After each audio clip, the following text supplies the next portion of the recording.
مثل يزن اللي انتظر العربي أكثر من شهرين نظرا للإصابة.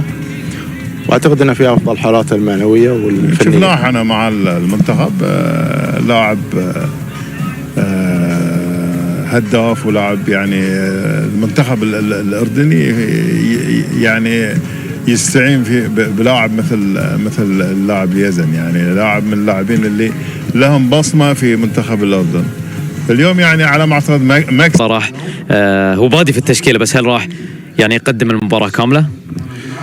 في البدايه يزن طبعا حضر لاعبون جدد، اذا موعد مع وجوه جديده، خاصه نجم الكره الاردنيه ونجم النشامه، واحد افضل المهاجمين في اسيا في هذه الفتره هو يزن النعيمات، اللي هيشارك النهارده مع العربي ان شاء الله في اول مباراه ليه. النهارده بيغيب عن العربي المساكني واحمد فتحي واحمد علاء.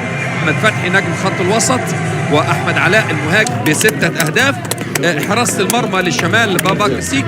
محمد موسى القادم من الاتحاد في فبراير الماضي في سيمي فاينال كأس آسيا، لكن إن شاء الله الجايات يقدر العنابي يصحح الأوضاع. على بركة الله تقبلوا تحياتي معلق اللقاء أحمد الطيب، وأحداث هذا اللقاء فريق نادي الشمال أيضا يسجل بغداد بنجاح 7 أهداف، هداف الدوري منفردا.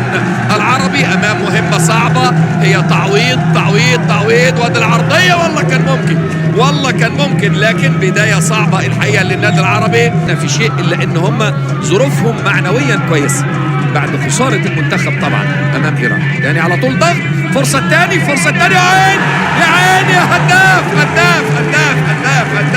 هداف يا ولدي، هداف بغداد هناك.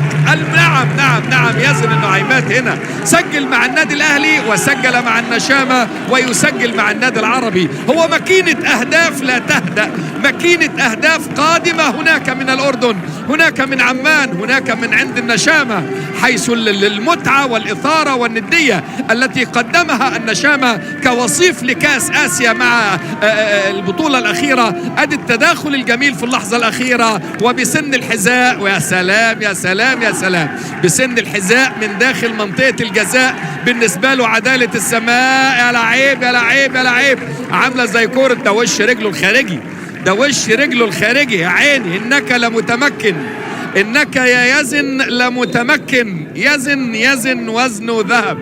نعم 2-1 النشام يأتي هنا. نعم يزن النعيمات، يزن وزنه ذهب، وبمهارة وإتقان سجل هدف بأقدام فنان. ويزن وزنه ذهب، ليس فقط بعد 2-2. يأتي المعجزة محمد عمر يا عمر الدلع يا عمر. نعم يأتي هنا بغداد إنه على طول إلى وعمر بمهارة. السد إزاي وجال الشمال إزاي،